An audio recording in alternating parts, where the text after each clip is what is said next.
Hello everyone, welcome to the second stage of the Illbleed tutorial, and thankfully this one gets to be shorter and sweeter than the first stage because everything I told you in the first video about patterns and knowing your initial trap to figure out what pattern you're on, they don't apply to Stage 2. Stage 2 has no traps in it. It's purely combat and fight encounter dodging, so this one is a lot easier to get to grips with than the others, which is fantastic for my purposes. So first things first, pick up the horror monitor here. You do need to pick this up, even though it gets immediately stolen away in a cutscene that you should immediately skip. Try not to get too close to the corpses, because at least one of these can start a cutscene, I don't remember which. And just advance forward for now. The other thing to note going into this stage is that if you're new to this run, I might recommend purchasing a couple of gores from the item shop before you start this stage. There are no healing items in this level. If you get bopped and start bleeding to death, you're screwed. So unless you're confident that you can avoid all the fight encounters, and it's not that difficult, but you can get unlucky with it sometimes, even if you do know what you're doing. So, you know, buyer beware. So this stage is about avoiding encounters. For this, we want to take the inside route here, because there is a fight encounter that you will hit if you try any other line. You really want to avoid that encounter because it's a fight with a bunch of monkeys, and the monkeys kinda suck to deal with. Stick more to the right side here as you approach, because a worm will spawn on the left. You need to avoid the worm. You can see the screen shake slightly. I'm keeping it off camera for reasons. Once again here, keep sort of right. You don't need to bank this hard right into this pathway to avoid this encounter. That's dramatically too much, but that does work if you need to feel really safe about it. Stick to the right side of this road because the hitbox for the encounter on the left is kind of big, and it can hit you even if you're on the path. So keep right to be absolutely safe that you will not take a fight that you don't need to. Otherwise, follow this pathway. You don't need to pick up any weapons or anything like that, and again, there are no healing items for you to use, so you're out of luck on that one. Take a right here to avoid that guy. So, enemy encounters, if you follow these sorts of lines, you should be able to avoid them most of the time. Like, here's another one, you kind of go around it. But, enemy spawns are 90% consistent. You might get screwed, is what I'm getting at here. Even if your line is perfect, some of them, they can spawn in super weird places, and you may have to react accordingly. And for this corner, stick on the outside line. This is the second, like, grounded fight spawn that you can avoid by taking a particular line. The first one has to be avoided by taking the inside path. That one has to be avoided by taking the outside path. It does not work in reverse. I've tried.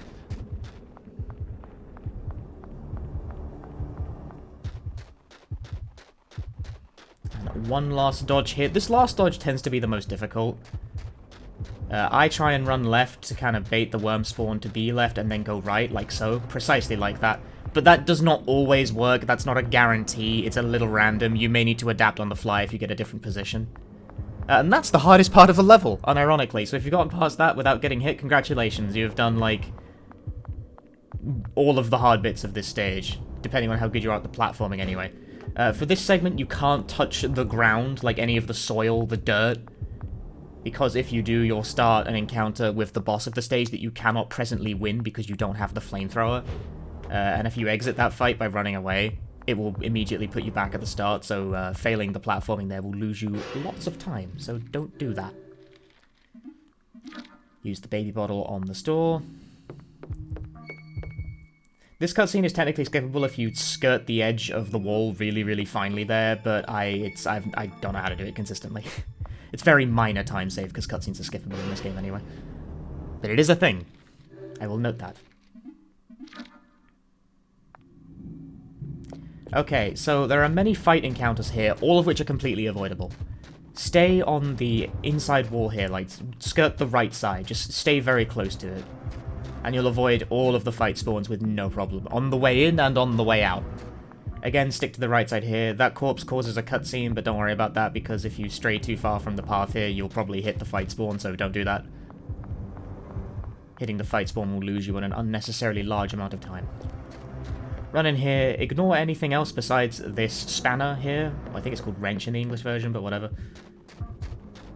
So you might start a cutscene if you stray too far to the right there, and pick up this flamethrower. That's normally told to you in a note, but you can pick it up without reading the note, so it's all good.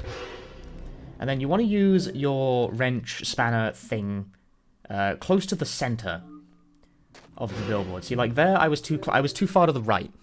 The hitbox for these is in the middle. So aim for the middle portion.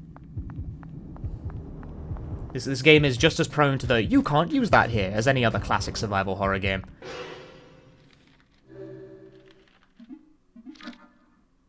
You need to repeat this 3 times. You are making platforms for yourself to cross the section earlier where we got the baby bottle from. The platforms were not currently complete.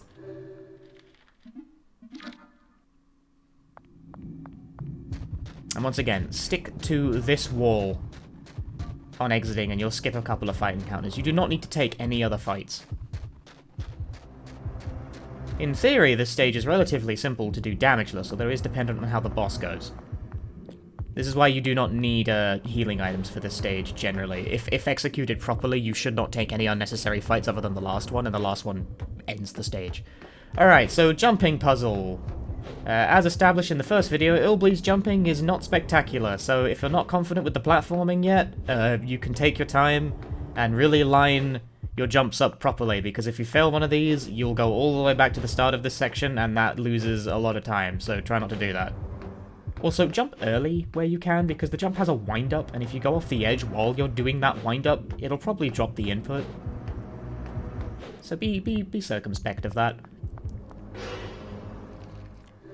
Get the fuel for your flamethrower, and this will start the boss fight. Okay, so the boss fight. What you want to do is you want to bait the worm by standing kind of near, but not too near it, and sort of running in circles near it to get it to do an attack, and then you counter-hit that attack by attacking back with the flamethrower. See, that kind of works. That's a counter-hit animation. That gives you more damage. That's the attack animation you're looking for. You want to bait that out repeatedly, circle around, and get a fresh counter-hit.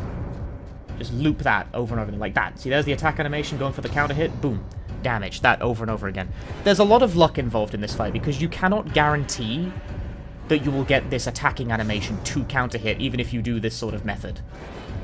The boss can just sort of move wherever they want, and they can do different attacks whenever they want. They can do attacks that are basically impossible to be hit out of. But if you follow this method, you can produce a better result more often than you'll get a poor result. Stick kind of near where they're going to spawn, but not like on top of it, because that's a great way to get hit immediately. Go for damage even without counter hit, because you can get a little in there. You can get a little in there. And that counter hit will do the trick and kill the enemy. Now, even when killed and they run out of health, they still got to do this little animation where they burrow into the ground and then die. So, don't worry about that. They just take a while to keel over properly. Make sure to collect the gasoline, because you do need that to complete the stage. It's very easy to forget that. Yeah, so this is a hitless take. Sweet. Did look at my own footage before I recorded this. Use the gasoline on the car, and that's the end of stage 2. Short and sweet. Thank you very much for watching. I hope this helped, and I'll see you in stage 3.